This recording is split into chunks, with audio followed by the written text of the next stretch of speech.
This video is for this. So you think you got a Shoal training, AISAP tool, exercise 7, KML animation of a vessel track in Google Earth. No, exercise 7 is split into two videos, 7A and 7B, due to needing to switch screens. The first part is when we'll be looking in the AISAP tool. The second part, exercise 7B, we'll be looking in Google Earth.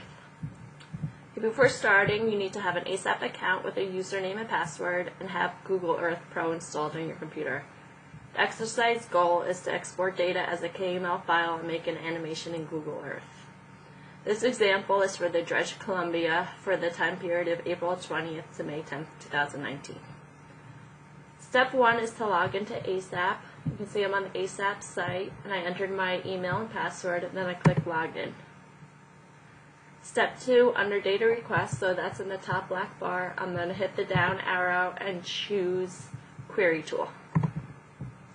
For step 3, I am going to go ahead and scroll to the bottom of the Query Tool page till I get to the Download File section. In step 4, I'm going to enter a request number. I'm going to enter 198603.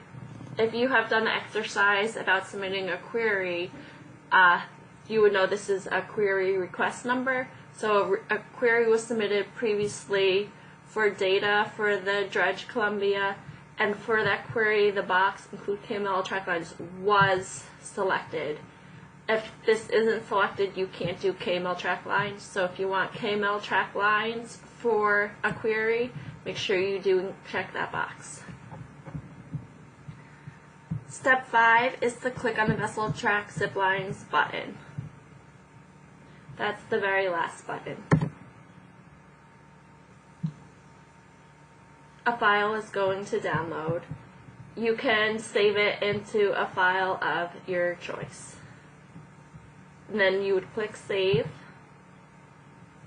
And that is the end of the section that is within the AISAP. I'm going to stop here. Please go on to exercise 7B video.